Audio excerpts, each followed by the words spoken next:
Students, we are going to discuss about marketing management, business studies, unit 11.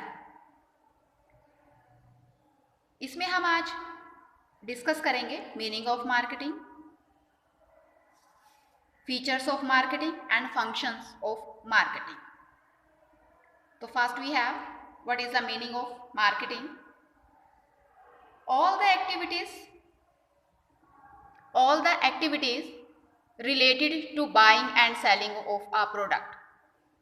Product को purchase करने और cell करने से रिलेटेड जितनी भी एक्टिविटीज होती हैं वो हमारी मार्केटिंग में आती हैं.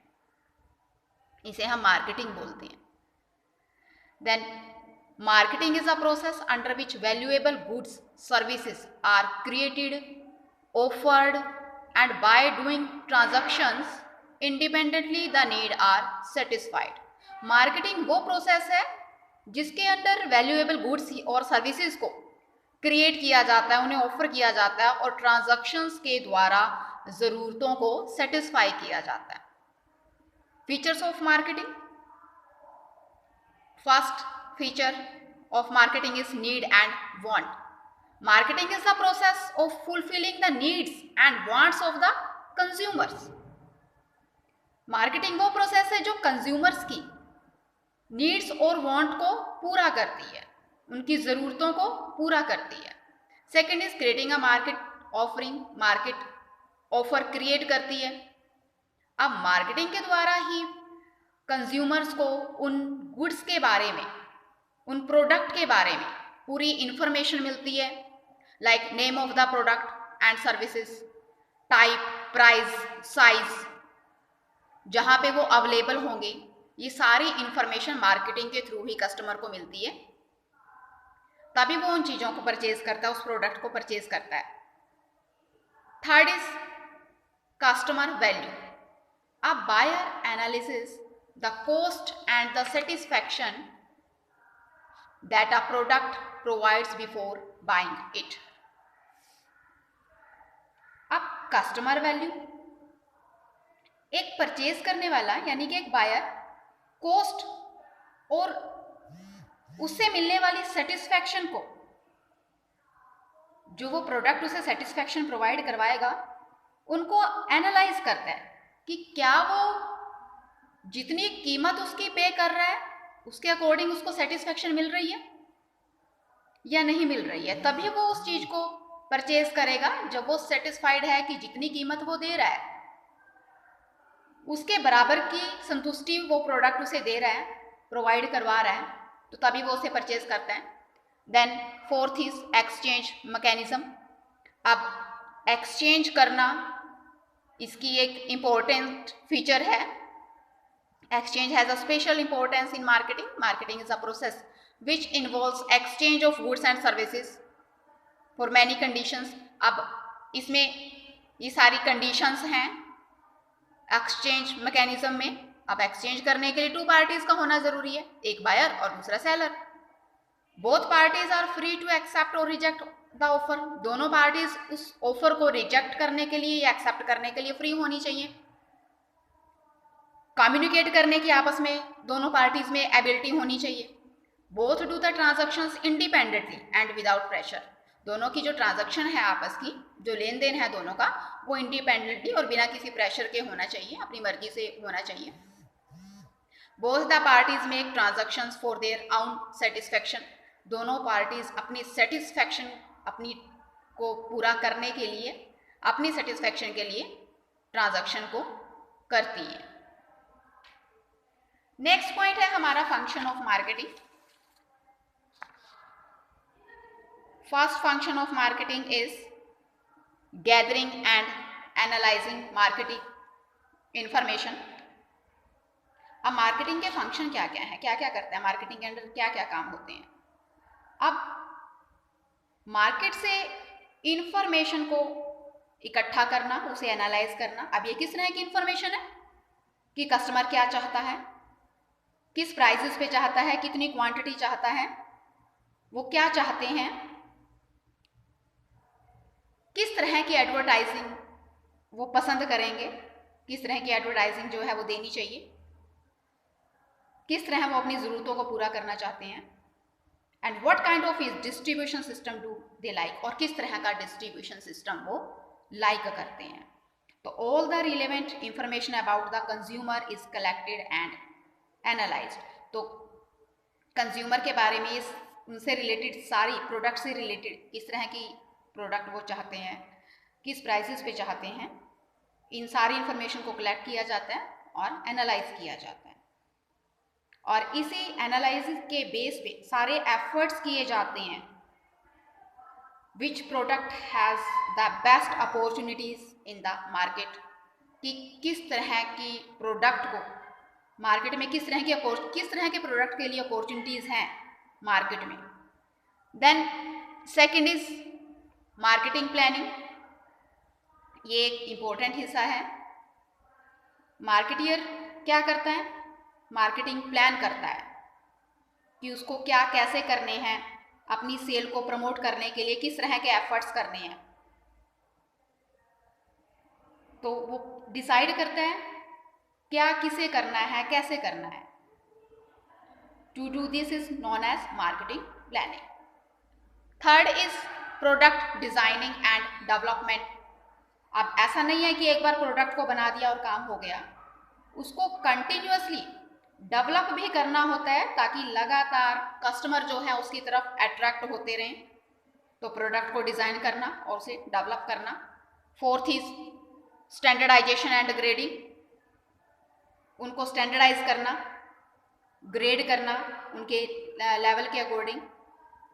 Standardisation refers to determining of standard regarding size, quality, design, weight, colour, raw material जो यूज़ किया जाना है उनको स्टैंडर्डाइज करना। Grading the process of classification of product, product को क्लासीफाई करना अलग अलग ग्रुप्स में, into different groups on the basis of some of its important characteristics like quality, size. उनकी characteristics के अकॉर्डिंग उनको ग्रेड देना।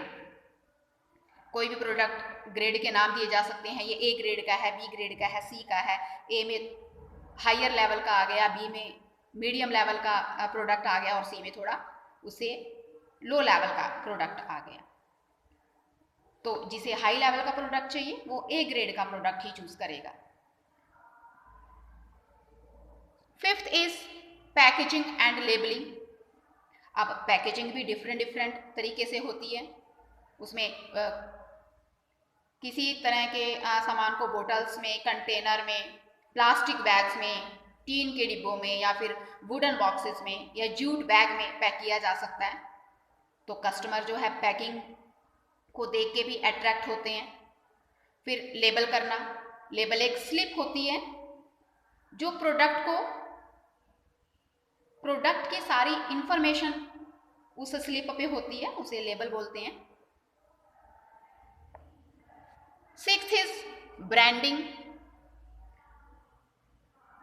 प्रोड्यूसर जो है अपने प्रोडक्ट को एक स्पेशल आइडेंटिफिकेशन देने के लिए उसको एक नेम दे देता है जिसको हम ब्रांड बोलते हैं। अब यही ब्रांड अगर रजिस्टर्ड करवा दिया जाता है तो यही ब्रांड जो है ट्रेडमार्क बन जाता है। जैसे किसी का भी ब्रांड नेम हो सकता है AAA, 555, इस तरह के ब्रांड नेम होते हैं। तो ट्रेडमार्क एक्ट 1999 के अंदर अगर ब्रांड को रजिस्टर्ड करवा देते हैं तो वो ट्रेडमार्क बन जाता है। Seventh is customer support services. अब वो services which aim to providing maximum satisfaction to the customer, इसको आफ्टर सेल सर्विस भी बोलते हैं। जैसे आफ्टर सेल सर्विस हो गया, सामान को सेल करने के बाद भी उसको फ्री सर्विस करना उस प्रोडक्ट की, अगर जल्दी ही उसमें कोई कमी आ जाती है उसको फ्री रिपेयर करके देना, कस्टमर को क्रेडिट फैसिलिटी देना, कस्टमर की कंप्लेंट्स को हैंडल करना, टेक्निकल सर्विसेज प्रोवाइड करवाना, मेंटेनेंस सर्विसेज प्रोवाइड करवाना, ये सारी कस्टमर सपोर्ट सर्विसेज के अंडर आती हैं। Eighth is pricing of product, product का प्राइस फिक्स करना। तो ये एक इंपॉर्टेंट फंक्शन है मार्केटिंग का। The prices of a product is affected by its cost, और से वो उसकी कॉस्ट से अफेक्टेड होता है। Rate of profit, price of competing product, policy of the government, तो इन सारी चीज़ों को माइंड में रखते हुए ही प्राइस को फिक्स किया जाता है। Third is promotion. अब सेल को बढ़ाने के लिए कौन कौन से मेथड जो हैं प्रमोशन के वो यूज होंगे, जैसे advertising, personal selling, sales promotion, publicity. तो every decision taken by the marketer in this respect affects the sales. Next is physical distribution. Decision about carrying things from the place of production to the place of consumption is taken into account. Production के place से लेके उपभोक्ता तक सामान को पहुंचाना, उसके जगह तक, उस स्थान तक जहां पे उपभोक्ता है उस जगह तक उसको पहुंचाना, ये फिजिकल डिस्ट्रीब्यूशन में आ जाएगा। To accomplish this task decision about 4 factors are taken. अब इस काम को पूरा करने के लिए ट्रांसपोर्टेशन, कौन कौन से 4 फैक्टर्स डिसाइड किए जाएंगे? Transportation, inventory, warehousing and order processing. Next is transportation. अब इसका भी, ट्रांसपोर्टेशन का भी मेन रोल है मार्केटिंग में। Physical movement of goods from one place to another, एक जगह से दूसरी स्थान पे प्रोडक्ट को पहुंचाना। अब सामान जो है बनता एक जगह पे है, but sale at another place, sale वो किसी दूसरी जगह पे होगा, and consumption at another place, उसको कंज्यूम करने वाला एक अलग जगह पे होगा। तो जो ट्रांसपोर्ट फैसिलिटी है वो गुड्स को कंज्यूमर के हाथों तक पहुंचाने के लिए जरूरी होती है। नेक्स्ट इज स्टोरेज और वेयर हाउसिंग। अब जब सामान बनता है और जब तक वो कंज्यूमर के, कस्टमर्स के हाथों में पहुंचता है, ये जो टाइम गैप है, इस बीच ये जो टाइम होता है बीच में, इसको कवर करने के लिए वेयर हाउसेस को यूज किया जाता है। This is a time lag between the purchase और production of goods and their sale. It is very essential to store the goods at a safe place during this time interval. तो इस time gap में सामान को safe रखना ज़रूरी होता है, और इसके लिए गोडाउन्स यूज़ किए जाते हैं इस पर्पज़ के लिए। Keeping of goods in godowns till the same are sold is called storage. इसी को स्टोरेज बोलते हैं जब तक वो सामान सेल नहीं हो जाता। तो ये आपके फंक्शंस थे मार्केटिंग के।